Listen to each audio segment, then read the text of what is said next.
नमस्कार, मैं हूं आपके साथ मयंक। देखिए, बड़ी खबर मिडिल ईस्ट से। अब्राहम लिंकन यानी अमेरिका का एयरक्राफ्ट कैरियर अब आ गया है व्लादिमीर पुतिन के निशाने पर। बिल्कुल ठीक सुना आपने, पुतिन ने अब्राहम लिंकन को लेकर सीधा अमेरिका को वार्निंग दे दी है। देखिए, पिछले 24 घंटे में इस तरह की खबरें आई कि अमेरिका ने अपनी जंग की तैयारी पूरी कर ली है ईरान के खिलाफ। जो एयरक्राफ्ट कैरियर है वो पहुंच चुका है, ओमान की खाड़ी में है, फारस की खाड़ी के करीब, ईरान के बिल्कुल करीब। और जितने फाइटर जेट्स हैं जॉर्डन में, कतर में, कुवैत में, वो सब अपनी लोकेशन पर पहुंच चुके हैं और किसी भी पल अमेरिका हमला कर सकता है। इस तरह की खबरें आने लगी। इसी बीच पुतिन की तरफ से एक बयान आया, रूस के विदेश मंत्री की तरफ से बयान आया और उन्होंने पुतिन का संदेश अमेरिका तक पहुंचा दिया। और वो क्या है संदेश, क्या बड़ी बातें कही पुतिन ने? देखिए, पहली बात तो यह बताई गई कि अब्राहम लिंकन के पहुंचने से पुतिन सख्त नाराज हैं, बेहद नाराज हैं। और उन्होंने डोनाल्ड ट्रंप तक ये बात साफ साफ पहुंचा दी है कि देखिए, अगर आप हमला करते हैं, पहला जो संदेश उनका कि आप ईरान को अकेला मत समझिए। भले आपने ईरान को घेर लिया हो, आपने एयरक्राफ्ट कैरियर भेज दिया, तमाम F-35 जेट्स पहुंच चुके हैं, सबमरीन पहुंच चुकी हैं, शिप्स पहुंच चुके हैं, लेकिन ईरान को अकेला समझने की गलती मत कीजिएगा। रूस मजबूती के साथ ईरान के साथ खड़ा है। यह पहला संदेश पुतिन ने दिया है डोनाल्ड ट्रंप को, और सीधा संदेश दिया।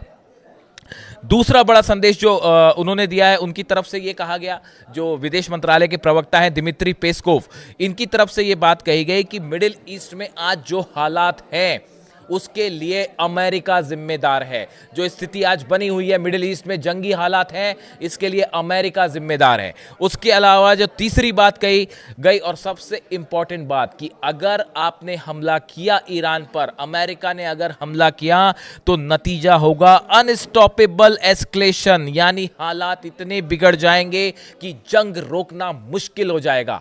इस अनस्टॉपेबल एस्केलेशन का क्या मतलब है? मतलब यह है कि इतनी ज्यादा जंग बढ़ जाएगी कि वो फिर कंट्रोल नहीं हो पाएगी। इसका मतलब यही है कि अगर आपने ईरान पर हमला किया तो रूस इस बार ईरान की मदद के लिए जंग में कूद पड़ेगा। ये संदेश जो है, इस तरह का संदेश पुतिन की तरफ से दे दिया गया है अमेरिका को, डोनाल्ड ट्रंप को। देखिए, कल शाम के जो करीब 5-6 घंटे थे, उसमें अचानक इस तरह से खबरें चल पड़ी कि बस अब स्ट्राइक हुई, तब स्ट्राइक हुई, ईरान पर अब हमला हुआ, तब हमला हुआ।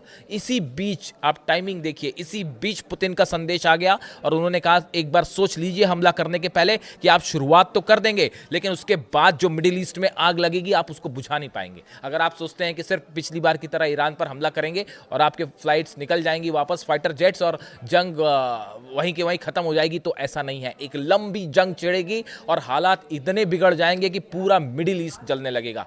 ये संदेश पुतिन की तरफ से दिया गया। देखिए, पिछले कुछ दिनों में जो डेवलपमेंट्स हुए, ये क्यों कहा जा रहा है बार बार कि रूस इस बार जो है वो ईरान की पूरी मदद करेगा, और अमेरिका भी इस बात को जानता है। जिस तरह से ईरान ने आईसीबीएम टेस्ट किया, और आईसीबीएम टेस्ट करने के लिए पुतिन ने अपना एयर स्पेस दिया, रूस का एयर स्पेस दिया, और उसको क्रॉस करते हुए 7,000 किलोमीटर का ट्रेवल करते हुए डिस्टेंस आईसीबीएम जो है वो साइबेरिया में जाकर गिरी।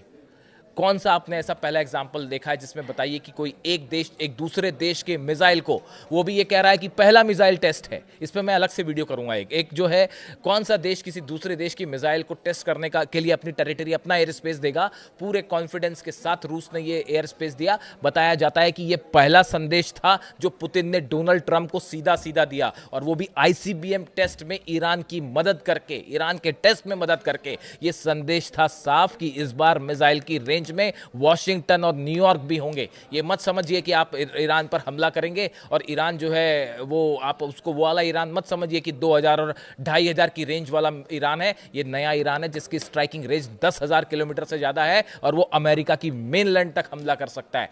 ये संदेश था जो रूस की तरफ से और ईरान की तरफ से अमेरिका को दिया गया। ये पहला मौका था जब बिना एक शब्द कहे पुतिन ने यह बात जता दी थी साफ साफ कि हम ईरान के साथ खड़े हैं, ये आईसीबीएम टेस्ट के दौरान। और अब जो है ये कहा जा रहा है, जब इस तरह की खबरें आई कि कभी भी स्ट्राइक हो सकती है, ठीक इसके पहले पुतिन का बयान आया और उन्होंने साफ कह दिया कि ईरान को आप अकेला मत समझो, हम साथ में खड़े हुए। अब देखिए, एक बात ये भी बताई जा रही है कि अब्राहम लिंकन एयरक्राफ्ट कैरियर जब आया, तो इस हालात पर, इन पूरे हालात पर रूस और चीन के बीच में एक बार फिर बड़ी बैठक हुई और स्ट्रेटेजिक ये तय हुई कि भाई आगे अब इसको कैसे निपटा जाएगा इन हालात में। एक तो तो स्टीव विटकॉफ हैं। स्टीव विटकॉफ जो कि करीबी हैं, डोनाल्ड ट्रंप के एनवॉय हैं, वो लगातार सबके संपर्क में हैं। वो रूस के भी संपर्क में हैं, चीन के भी संपर्क में हैं, ईरान के विदेश मंत्रालय के संपर्क में भी हैं, और लगातार एक बैकडोर से इस तरह की भी कोशिश हो रही है किसी तरह से कि भाई जंग जो है वो किसी तरह का समझौता हो जाए। लेकिन समझौता कैसा हो? जो शर्त अमेरिका ने रखी है, डोनाल्ड ट्रंप की शर्त है कि आप अपना एनरिच यूरेनियम जो है वो आपको छोड़ना पड़ेगा। अब आप सुनिए, ध्यान से समझिए इस बात को। डोनाल्ड ट्रंप ने पहले कहा था कि हमने ईरान के तीनों परमाणु ठिकाने जो है वो तबाह कर दिए, ऑब्लिटरेटेड वर्ड का इस्तेमाल किया था, पूरी तरह से तहस नहस कर दिया है। और अब कह रहे हैं कि जो एनरिच यूरेनियम है वो आपको छोड़ना पड़ेगा। यानी कि आप पहले या तो गलत बोल रहे थे या अब गलत शर्त रख रहे हैं। जब एनरिच यूरेनियम ईरान के पास है तो फिर पिछली बार तबाह क्या किया था? कुछ नहीं तबाह किया था, वो सबका सब गायब हो गया था वहां से। तो वो कह रहे हैं कि आप एनरिच यूरेनियम छोड़ दीजिए, जिसके लिए ना अली खामनी साहब तैयार होंगे ना ईरान तैयार होगा। आप कह रहे हैं कि आप मिसाइल प्रोग्राम रोक दीजिए, long range ballistic missile Iran रोक दे, इस बात के लिए IRGC तैयार नहीं होगी, ईरान तैयार नहीं होगा, अली खामनी साहब तैयार नहीं होंगे, ईरान की जनता तैयार नहीं होगी। ऐसी सूरत में आप कह रहे हैं कि आप किसी तरह का यूरेनियम एनरिचमेंट ही मत करिए, पूरे जंग इसी के लिए छिड़ी हुई है, और ईरान कह रहा है हम संप्रभु देश है, हम क्यों छोड़ दें एनरिचमेंट। तो ये 3-4 जो शर्तें रखी है अमेरिका ने, जिसको लेके स्टीव विटकॉफ कोशिश कर रहे हैं, लेकिन ये कतई मंजूर नहीं है, किसी को मंजूर नहीं है, ना ईरान को मंजूर, ना रूस को मंजूर, ना चीन को मंजूर। तो ये किसी सूरत में इसको लेकर जो है वो सहमति नहीं बन पाएगी। अब आप देखिए, हमले करने से रूस और इस पूरे क्षेत्र में रूस की क्या भूमिका होगी और क्या असर पड़ेगा। अगर अमेरिका ईरान पर हमला करता है, यूक्रेन से जंग खत्म होने की जो थोड़ी बहुत संभावना है वो भी हमेशा के लिए खत्म हो जाएगी। जो यूरोप और रूस के बीच में एक प्रकार से जो जंग छिड़ी हुई है यूक्रेन और रूस के बीच में, और लगातार कोशिश कर रहे हैं डोनाल्ड ट्रंप की किसी तरह से ये समझौता हो जाए। अगर ईरान पर मैं लेबनान के कोला एरिया में हूं और आप देख सकते हैं कितनी तबाही हुई है यहाँ। थोड़ी बहुत संभावना है वो भी हमेशा के लिए खत्म हो जाएगी। बात नंबर 1। बात नंबर 2, ईरान को हारने नहीं देगा रूस, ये भी तय बात है। अगर ऐसी हालत पहली बात तो कभी होएगी नहीं, क्योंकि ईरान ने इस बार इतनी ज़बरदस्त तैयारी करी है, हर एक कदम पर आगे है। उस पर हम अलग से फिर कभी चर्चा कर लेंगे। लेकिन अगर आप शॉर्ट में ही सुनना चाहें तो ये अब्राहम लिंकन को लेकर 4 स्तर की, 4 लेवल की तैयारी जो है, 4 फोल्ड तैयारी बताई जा रही है ईरान की। एंटी शिप मिसाइल्स तैनात कर दी गई हैं फारस की खाड़ी में, जिसमें बड़ी मदद चीन और रूस ने अपनी मिसाइल्स देकर भी करी हैं। जो कार्गो शिप्स आए और कार्गो प्लेन्स पहुंचे तेहरान, वो क्या लेके आए थे, उसको लेकर कहा जा रहा है कि एंटी शिप मिसाइल्स जो है पूरी फारस की खाड़ी में ईरान ने तैनात कर दिए हैं। उसके पीछे जो है जितनी सबमरीन्स हैं, फतेह सीरीज़ की और गदीर सीरीज़ की, वो सबमरीन सब फारस की खाड़ी के लिए निकल गई हैं और बहुत ही कम डिस्टेंस पर खड़ी हैं एयरक्राफ्ट कैरियर के सामने। इसके अलावा फतेह 2 100 से ज़्यादा, मैं बता चुका हूँ आपको, 100 से ज़्यादा फतेह 2 मिसाइल्स जो है उसका निशाना ही सिर्फ अब्राहम लिंकन है। और चौथे नंबर पे बताया जा रहा है कि सैकड़ों ड्रोन तैयार हैं शायद, और वो हमला करने की पूरी स्ट्रैटेजी तैयार है। 4 फोल्ड जो है रणनीति ईरान ने तैयार कर रखी है, और पीछे से मदद कर रहे हैं सैटेलाइट रूस और चाइना के। और इतना ही नहीं, इंटरनेट सर्विस भी प्रोवाइड कर रहे हैं, वो उसमें भी अलग मदद कर रहे हैं। यानी इतना आसान नहीं है जैमिंग करना भी अमेरिका के लिए, जैसा वेनेजुएला में हो गया था। उसके बाद आप ये देखिए कि अगला जो बड़ा पॉइंट है कि अगर जंग हुई और रूस मदद करता है तो जंग लंबी चलेगी। ऐसा नहीं होगा कि वो F-2 बॉम्बर्स आए, 3 जगह बम गिराए और निकल लिए। इस बार ऐसा नहीं होगा। अगर आपने हमला किया तो फिर आप लंबी जंग के लिए तैयार रहिए, जैसे इराक में हुआ, जैसे अफगानिस्तान में हुआ, जैसे वियतनाम में हुआ। और तीनों जगह क्या नतीजे हुए पूरी दुनिया जानती है। तो रूस का इन्वॉल्वमेंट मतलब लंबी जंग देखिए चल रहा है यूक्रेन के साथ अब भी, और उलझे हुए हैं वहाँ सबके सब। वैसे ही अमेरिका भी उलझ जाएगा एक और जंग में।